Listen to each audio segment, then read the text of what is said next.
Every artist who has ever written a song has, at some point, written a song that was not for the world, not because it was too personal to share, though sometimes that was true, not because it was too rough or too unfinished, though sometimes that was true also, but because the song was written for a specific person, and the specific person was the entirety of its intended audience, and releasing it to anyone else would have been a kind of category error, a violation of the private contract between the song and the one person it was made for. Michael Bublé wrote such a song.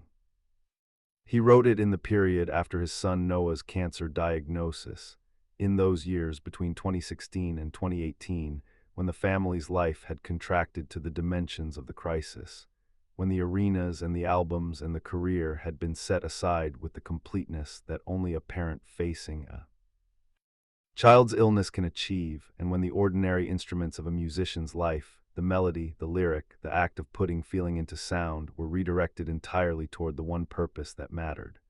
He wrote the song not to release it. He wrote it not to perform it. He wrote it to have it, to have made it, to have given it form, to have said in the specific language that had always been his most honest one something that he could not say in any other form with the same precision. He sang it to Noah, not in the hospital, not as a performance, not with the awareness that this was a meaningful moment being created. He sang it the way fathers sing to small children, quietly in the dark, in the space where the words and the tune and the warmth of the voice are the whole of what a child receives and requires. He sang it several times across those years, and then Noah recovered, and the song remained, unrecorded, unshared, living only in Michael's memory, and in whatever form music lives in the body of a child who has heard it without knowing what they were hearing. Years passed, Noah grew. The song that had been written in the darkest period became one of those private things that a person carries through the subsequent life, not forgotten, not diminished, but contained, held in a space that the ordinary demands of the ongoing life did not reach. And then one morning, Luisana Lapalato heard something coming from the room where Noah had gone to be alone, and she stopped in the hallway outside his door and she listened, and what she heard was her son, older now, healthy, moving through the unremarkable business of his daily life, humming a melody that she recognized immediately and completely because she had heard it in the dark years, and it had been the sound of her husband trying to hold on to their son through the only instrument fully available to him. Noah Bublé was 3 years old when he was diagnosed with liver cancer in 2016. The diagnosis arrived with the specific violence that serious illness brings to families, not the violence of sudden trauma, but the violence of a certainty that the future is not what it appeared to be, that the ordinary assumptions on which ordinary life is built have been quietly removed, that the space between today and tomorrow is no longer navigable by the usual methods. He was 3 years old, which is old enough to be frightened by things, and not old enough to understand what frightening means in the context of serious illness. Old enough to feel the change in the atmosphere of the rooms he occupied, and not old enough to account for why everything had become more careful, more tender, more urgently present than it had been before. He underwent treatment. The specifics of the treatment belonged to the family and to the medical professionals who managed it, and the Bublés shared what they chose to share with the public, enough to explain the withdrawal from Michael's career, enough to allow the people who cared about them from a distance to understand what was happening, not more than that. What the public received was the outline, the interior of those years, the quality of the hours, the specific texture of the days in which a family reorganizes itself entirely around the survival of its smallest member remained private as it should. Michael was present for all of it.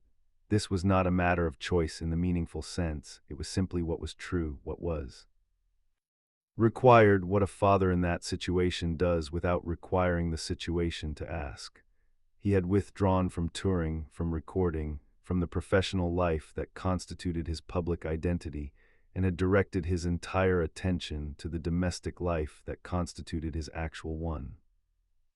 The distinction between those two things, between the public career and the private life, which had always been present but had been managed and balanced across the years of a successful career, collapsed entirely during Noah's illness. There was only the private life, there was only the family, there was only Noah. And in the long hours of that time, the hours in hospital corridors, the hours in the house during the nights when sleep was difficult and the morning felt impossibly far, the hours when a father's helplessness in the face of what his child was going through required some form of expression or it would have been uncontainable. Michael wrote the song. He did not write it in a formal session. He did not sit at a piano with a notebook and work through the craft of composition the way professional songwriting usually works, with the deliberate assembly of melody and lyric and structure. The song came the way songs sometimes come when the circumstances of a life have created a pressure that finds its natural release through the specific outlet that a person has spent decades training, when the emotion is too large and too specific for the usual channels, and the voice, the instrument that has always been the most honest one, becomes the form that the feeling takes. He had a melody first.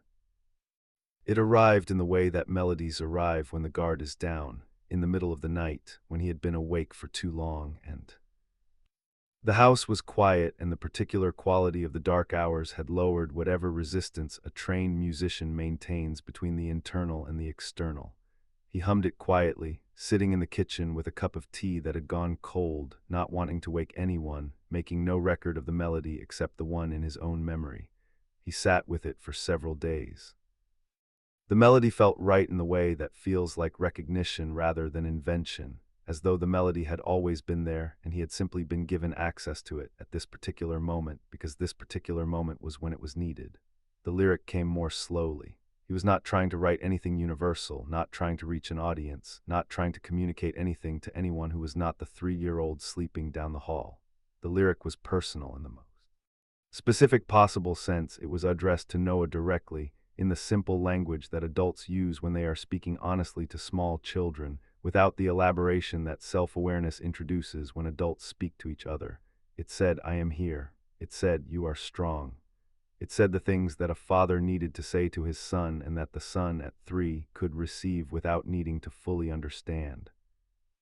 It said them in the form that Michael had always been most capable of saying things, in a song, in a melody, in the warmth of a voice that had spent 30 years learning how to make feeling travel across the space between a performer and a listener.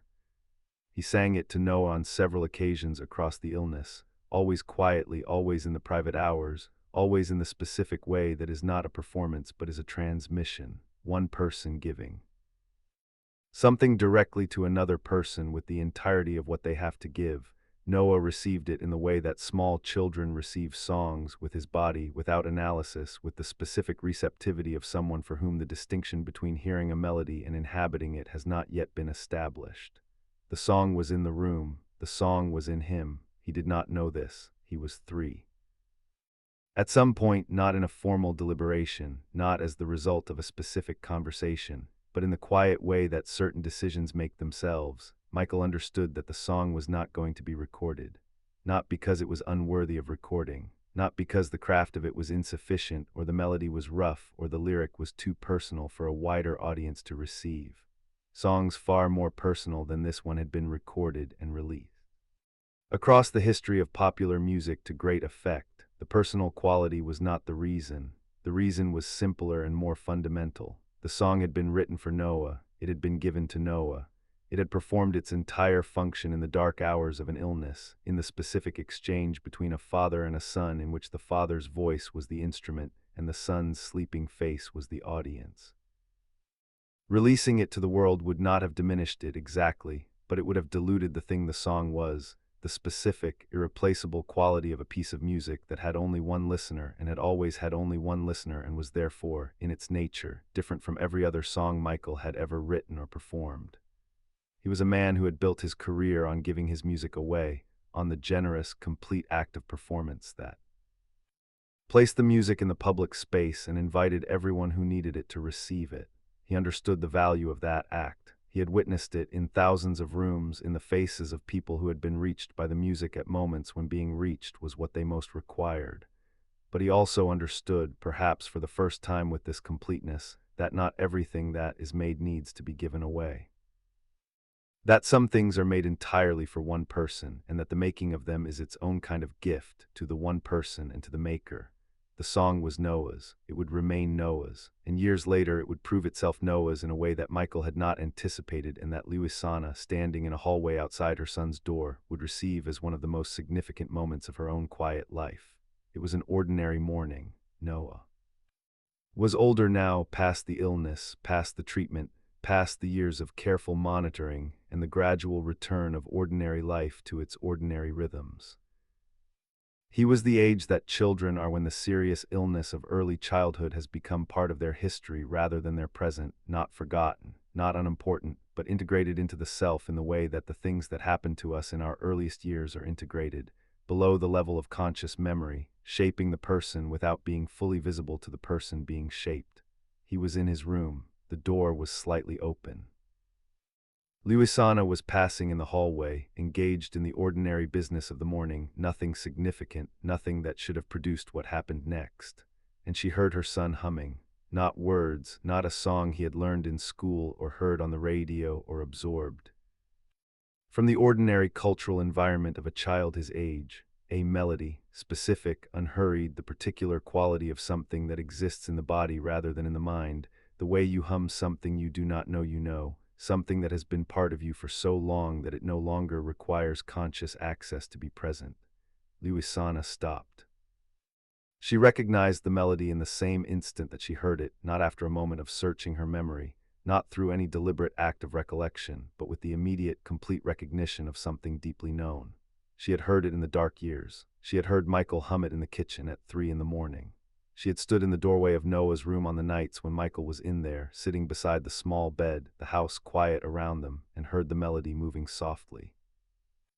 Through the air, she had not always heard the words, but she had always heard the melody. Her son was humming it, without knowing he was humming it, without knowing it was a song his father had written for him. Without knowing that the melody in his body was his father's love made audible and preserved in him in the specific, wordless, indelible way that music preserves things, below the level of memory, below the level of understanding, in the place where the body holds what the mind was too young to organize into recollection. She did not go into the room. She stood in the hallway and listened until Noah's humming moved on to something else or to silence, the way the small musical moments of children's days move and shift without narrative structure. She stood very still, the way people stand when they have encountered something that requires complete stillness to be properly received, and then she went downstairs, and she called Michael. He answered on the second ring wherever he was, in a meeting, in a studio, in the ordinary business of a career that had resumed after the years of withdrawal and had found its rhythm again. She said, "Noah is humming your song." He did not ask which song. He knew immediately which song, the way a father who has only one song that is not for the world knows it the moment someone refers to it. She said it quietly without elaboration, because elaboration was not what the moment required. He was quiet for a moment. Then he said something that she has not repeated in any public context, and that belongs to the private accounting of their marriage, which is where it should belong. What she has said, in the one account she has given of the morning, is this: "He was quiet for a long time after I told him, and then he said, 'Good.' He said it the way you say something when you have received confirmation of something you hoped was true but had not allowed yourself to fully believe. She said, 'Just good.' He said, 'It means the song got where it was supposed to go.'" She said that was when she understood something about music that she had not previously understood with this degree of precision, that it could travel in ways that had nothing to do with recording studios or radio play or streaming numbers, that it could move from one person to another through the simple proximity of presence, through the unremarkable act of a father humming to a sleeping child, and arrive, years later unbidden, in the body of a boy who did not know he was carrying it, intact. Michael Bublé had spent his career thinking about music as communication, as the act of reaching other people through sound, of making them feel something they needed to feel, of being present for the moments in their lives that required a certain warmth in the background. He had thought about this with genuine seriousness and considerable depth. The understanding had been real, but it had operated across the career at the level of the general, the large crowds, the millions of listeners, the scale of impact that a successful recording artist could achieve. He understood the music's reach in aggregate, in the collective statistics of album sales and concert attendance and streaming numbers. The song for Noah was none of those things. It had no reach in the statistical sense. It had one listener, and the listener was 3 years old, and the listener did not remember hearing it, but the listener had carried it unconsciously in the body, in the specific place where music lives when it has been received by someone too young to process it analytically, but old enough to be shaped by it. The melody had traveled from Michael's voice to Noah's body without passing through any of the infrastructure that the music industry uses to move sound from the maker to the receiver. No recording, no distribution, no marketing. Just a father's voice in the dark and the ordinary miracle of music passing directly from one person to another. This was what music was for before the industry existed. Before recordings, before radio, before streaming, the transmission from voice to ear in a room in the dark between two people with no witness and no record and no purpose beyond the giving and the receiving. Michael had made his career in the elaborate, sophisticated, globally scaled version of that basic transaction. But the basic transaction itself, the song in the dark for one person with nothing else required, was the thing the career had always been trying to approximate. The song for Noah was not a lesser version of his public work. It was the original form of it, the thing itself, before the scale and the production and the audience arrived to make it something also excellent but also less purely what it was, and Noah had carried it. Years past the illness, past the treatment, past the age when the dark nights of those years were accessible to conscious memory, Noah was humming the melody his father had made for him, in the ordinary ease of a morning in his room, without knowing where it came from or what it had cost to make. The song had gotten where it was supposed to go. Michael had said so. He was right. There are thousands of recordings of Michael Bublé's voice. They exist on vinyl and CD and in the compressed digital files of every streaming platform, accessible in any country that has an internet connection to anyone who wants to hear them. They contain some of the finest performances he has given, technically accomplished, emotionally deep, shaped by decades of craft and the accumulated understanding of what it means to give a song everything it requires. They are the public record of his work. They are the legacy that the industry understands and measures and values. They are not the whole story. The whole story includes a song that has never been recorded, that exists in one version and one version only, in the memory of the father who wrote it and in the body of the son it was written for. It has no streaming numbers. It has no chart position. It has never been performed for an audience of more than one, and yet it may be the most important piece of music Michael Bublé has ever made, not because of its craft, not because of its commercial potential, not because of any of the metrics by which the industry assesses the value of a song, because of what it was for, because of who it reached.